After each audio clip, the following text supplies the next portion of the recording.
tala on les cas orchestre tout bayebi donc communication oui révolter de manière orchestre toute stratégie en ozo mona la répétition va tala on direct ça ne se fait ni pas sans que ça Igo ça tala on pour Igo la batterie va tala ba samba donc on est ensemble je pense que réunion moro stratégique en communication au salama pour que soyez ma promesse que album Robert mais ça je vous assure déjà que ça parmi ma meilleure album pour ouvrir dans ça donc parce que Banzé moyen la carte danger donc je pense que Fanatique va monter à travers le monde donc c'est vraiment ça la guitare au Igwe ça les bango et puis la surprise ça passe pas mission ça on peut pas y embarquer la disco on peut pas y vivre monter ba mona bango donc ça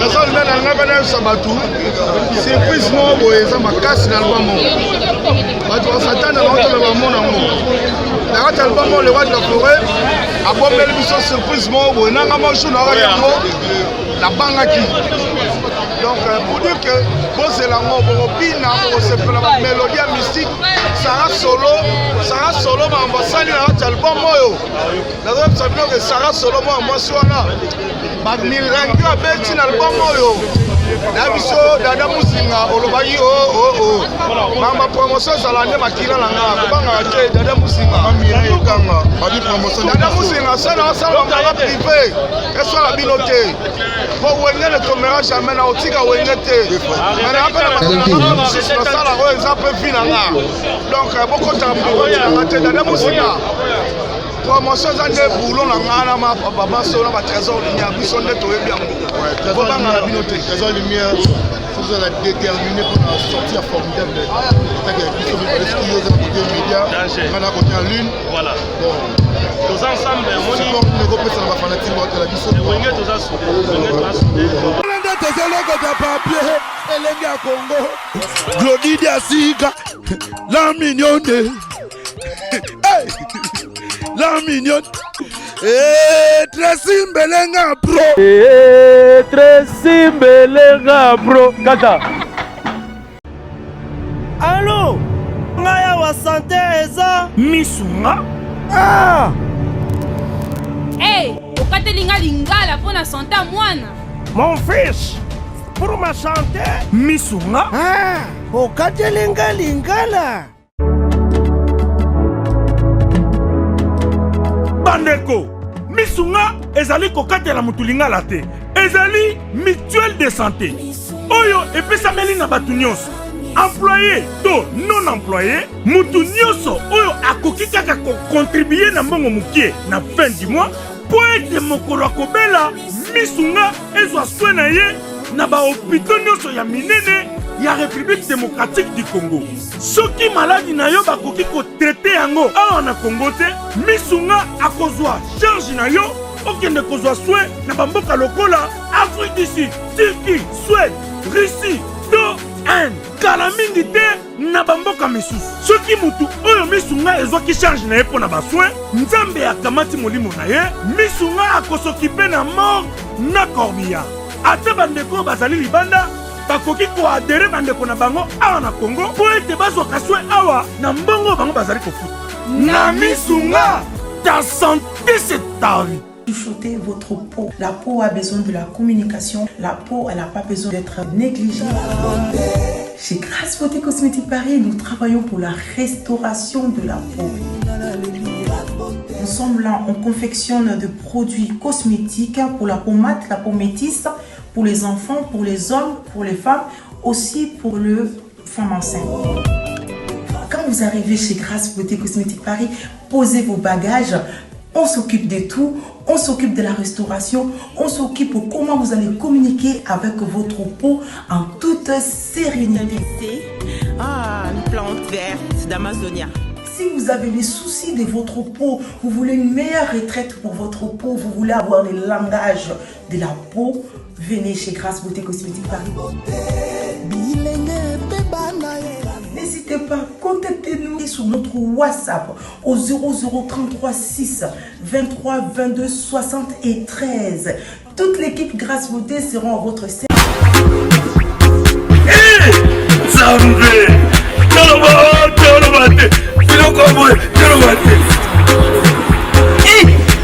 Zambo. Yo. Ozolula ya bato. Ya yo pas koki kokoma bongo. Na pomade awa toza. Na pomade awa toza. Ngai mwasi na ngai okuma. Olingi osomba pomade naturelle awa toza. En ligne www.awatoza. Soit appelé au numéro 00 33 75 11 10 975. Bonne adresse, il y a Kosomba Pomade Awatoza, 70 rue Marcadet, 18e arrondissement, métro Marcadet, ligne 4. Pomade Awatoza, et Salamina Banambokaba congolais, Nabanzete Yamboka Congo, Bokeba Naburat. pour la province dans mon lait, le PD Sinapetolo. Sumba gamme ya pomade Awatoza, masse yango na baparti oyo olingi evimba. Sima ya 3 mois, on fait résultat. Allez. La pomade Awatoza. Moi ça n'a pas connu là. Qui bocole. La pomade Awatoza.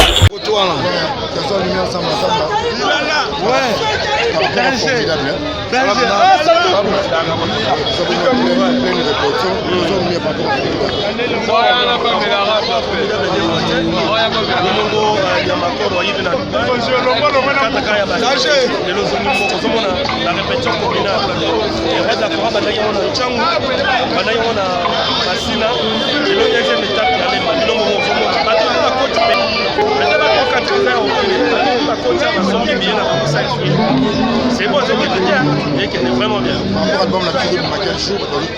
Le 29 novembre, on a amené la date parce que la famille m'a dit déjà la ville à Kinshasa. Donc le 29, l'album est sur la plateforme sur le téléchargement.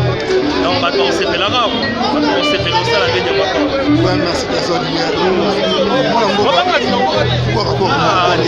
dernière fois. Ouais, donc des fois tu te fais Simbo, tu n'as pas la pote pour la nagison. Tu fais Simbo, tu n'as maman Angèle Mbolo. Maman Angèle Mbolo. Fondation Charité Kitoko, donc, et puis vice-président Eric Maboulou. Donc voilà quoi, tous ensemble, les bambous, on a battu le pote de on a Dubaï là. Au jeune homme à la colonisation. Dubaï. Bon retour pour la Boga.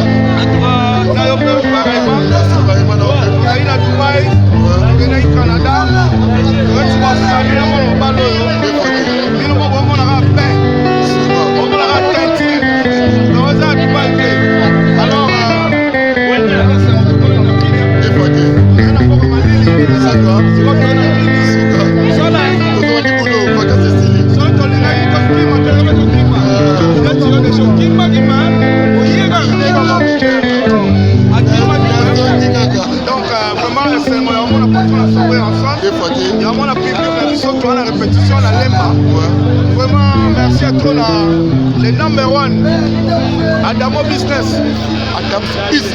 Le number one à Dubaï. Il y a vraiment à longa mamba visa. On a visa à Dubaï au Kende. On a un conteneur contacté Adamo Business. Dans ce camp là. Parce qu'on a vraiment la bien. La photo, celle de Tchoukou, la belle de belle, la femme la plus douce. Mère Soussou, Zouleman, donc Soussou Senga. Là, ma béniche qui est dit, la Lyon, on a déjà la voix la jouer.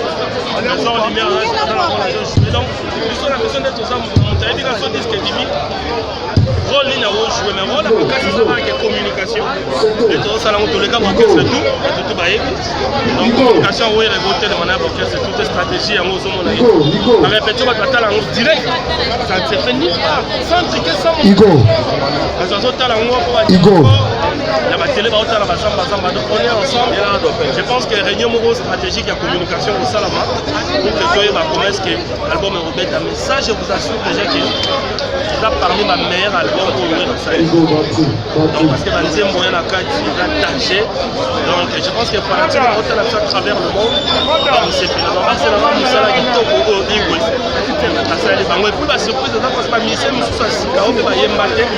La disque, on peut pas y embarquer. Donc,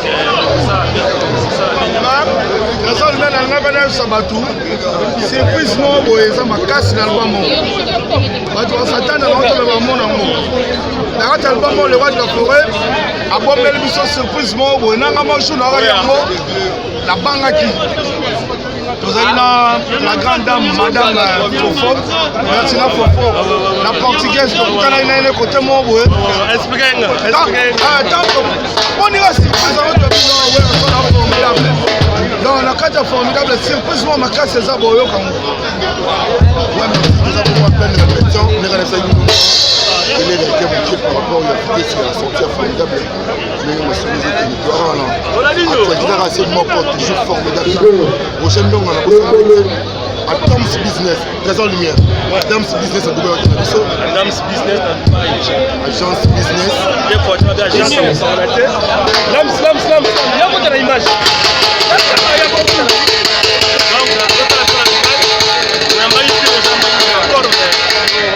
Lumière de toi et moi, ça là.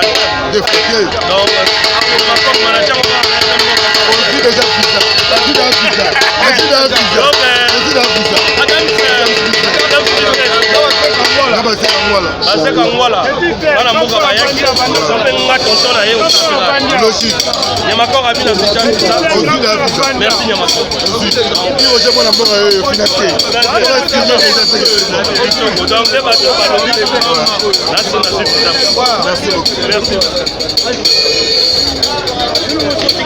Surtout à la répétition, la Lemba. Vraiment, merci à toi, le number one. Adamo Business. Le number one, Naracha Dubaï. Il y a vraiment à longa mamba visa. Au niveau de visa Dubaï, au Kende, au salon conteneur, contacter Adamo Business. Dans ce camp-là, bien. La moto, celle de Tchoukou, la belle de belle, la femme la plus douce. Mère Soussou le man, donc Soussou Senga. Là, ma petite Kedi, la Lyon, on a donc un bateau pour soutenir un plus rocher. Le boss, c'est Papi qui n'en prie dit. Malobi Cashman. Papi qui n'en prie dit. On a eu son blague. Prochain nom à les colonisateurs. Prochain nom à les colonisateurs. Attends, la émission de Soirité. Elle se serait Soirité, la Soirité. Et voilà, il va se donner les points. Il y a Tony Hollande. Tony le prince au possible sommaire. Donc, à quelle heure tu contre ta main? Tu as vu qu'on récupère. Ouais, Roger Nong Andoï, le colonisateur. Yosara. Roger Nong. Pas vraiment. Par rapport à formidable album, le 29 novembre, confirmé, formidable partout, formidable, le 29 novembre, il y a encore. Là déjà, on a eu une partie générique qui a Darcy John et on montre la Tichon. Et c'est qu'il y a Banga Piroché ça. Allez toucher le ballon, papa, Piroché moi la Moka. Le roi de la forêt confirmé.